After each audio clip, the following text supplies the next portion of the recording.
नमस्कार दोस्तों, आप सभी का स्वागत है मेरे यूट्यूब चैनल पे। आज हम भारतीय इतिहास के कुछ महत्वपूर्ण प्रश्नों को देखेंगे जो यूकेपीएससी और यूकेएसएससी के एग्ज़ाम की दृष्टि से काफ़ी महत्वपूर्ण हैं। चलिए ज़्यादा देर न करते हुए आज की श्रृंखला को शुरू करते हैं। आज का पहला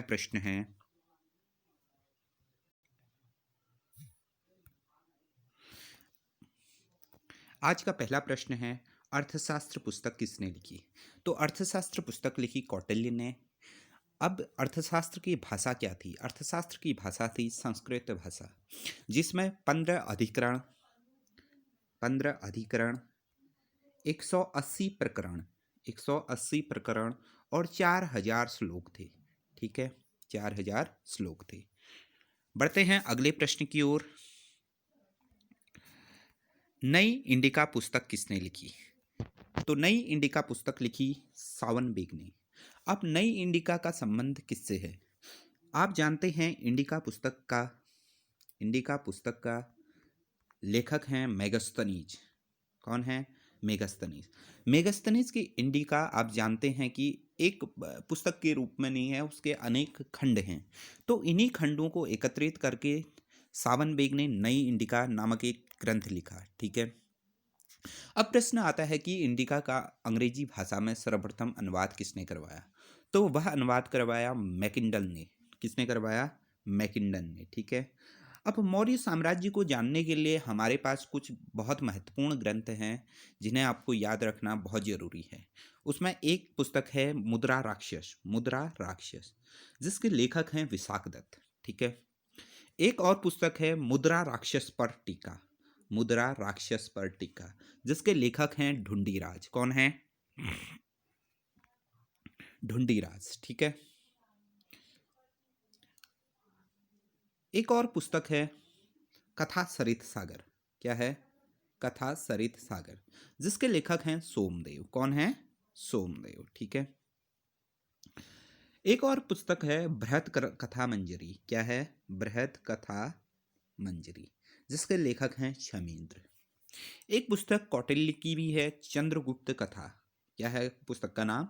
चंद्रगुप्त कथा। ठीक है। बढ़ते हैं अगले प्रश्न की ओर। अगला प्रश्न है, चंद्रगुप्त मौर्य की प्रथम विजय कौन सी थी? तो चंद्रगुप्त मौर्य की पहली विजय थी पंजाब विजय। ठीक है। इस विजय को 322 ईसा पूर्व में तब वहां का यानी सिंध पंजाब एरिया का एक वो एरिया था। तो उसमें राजा हुआ करते थे, राजा नहीं, गवर्नर हुआ करते थे, यूनानी गवर्नर फिलिप। ठीक है, फिलिप। इसको हराकर चंद्रगुप्त मौर्य की प्रथम पंजाब विजय होती है। इसके बाद चंद्रगुप्त मौर्य घनानंद के साथ एक युद्ध लड़ते हैं, जिससे वो मगध पे साम्राज्य करना स्टार्ट कर देते हैं। ठीक है। इसकी चर्चा हम अगले वीडियो में करेंगे। बढ़ते हैं अगले प्रश्न की ओर। अगला प्रश्न है, किसने सौराष्ट्र प्रांत में सुदर्शन झील का निर्माण कराया? ठीक है। तो सौराष्ट्र प्रांत में सुदर्शन झील का निर्माण करवाया पुष्यगुप्त वैश्य ने, जो चंद्रगुप्त मौर्य का क्या था? गवर्नर था। ठीक है। कालांतर बाद इस सौराष्ट्र प्रांत में जो सुदर्शन झील थी वह हल्की टूट जाती है। तो इसका पुनः निर्माण करवाया अशोक का गवर्नर था एक, तुसाप्स। ठीक है, तुसाप्स।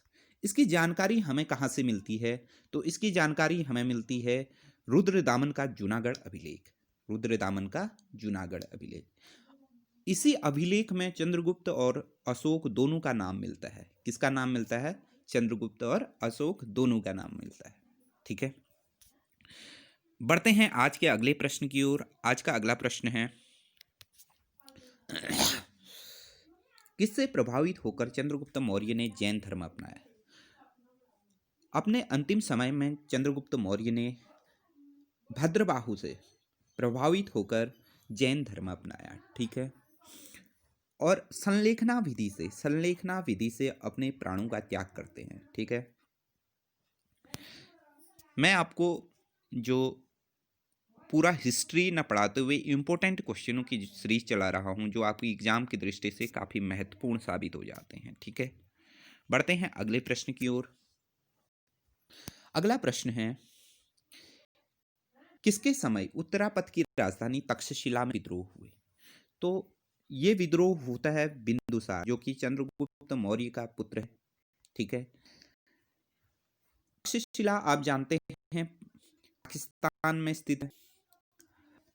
इसके पहले विद्रोह को अशोक दबाता है, यानी अशोक इस विद्रोह को दबाता है। दूसरे विद्रोह को दबाता है अशोक का भाई सुसीम। कौन दबाता है? अशोक का भाई सुसीम। ठीक है, अब इससे जानकारी हमें किससे मिली है? तो मिली है दिव्यावदान से। ठीक है, दिव्यावदान से। बढ़ते हैं अगले प्रश्न की ओर। अगला प्रश्न है, सीरिया के शासक एंटियोकस प्रथम का राजदूत डायमेकस किसके दरबार में आता है? तो वह बिंदुसार के दरबार में आता है। ठीक है, अब इससे एक प्रश्न ये आता है कि बिंदुसार सीरिया के शासक एंटियोकस प्रथम से क्या क्या चीज़ें मांग करता है? तो वह तीन चीज़ों की मांग करता है।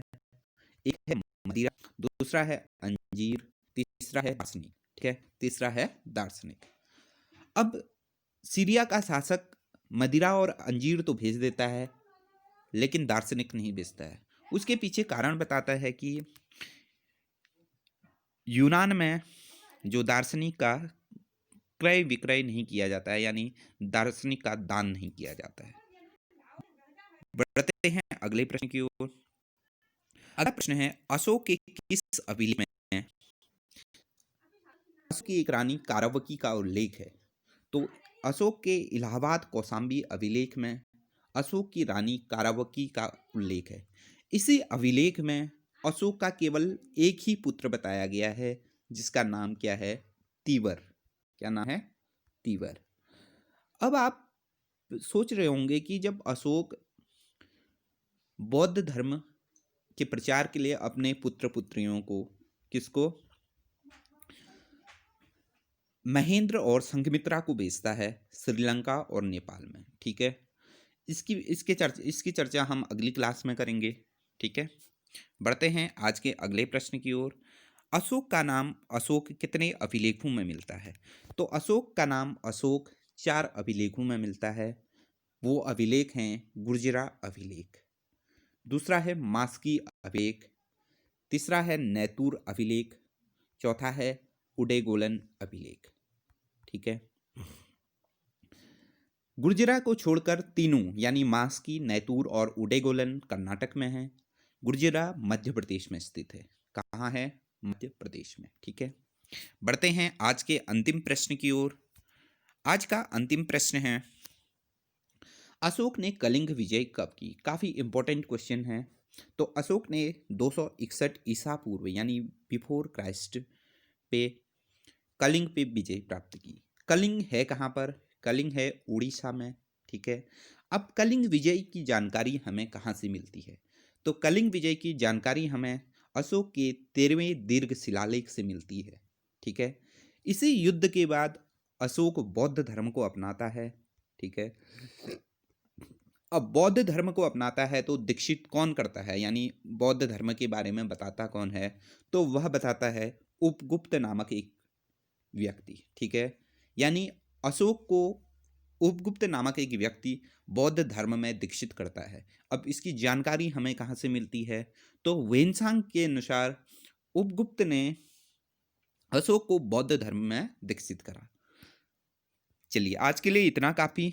मिलते हैं अगली वीडियो में कुछ रोचक जानकारियों के साथ।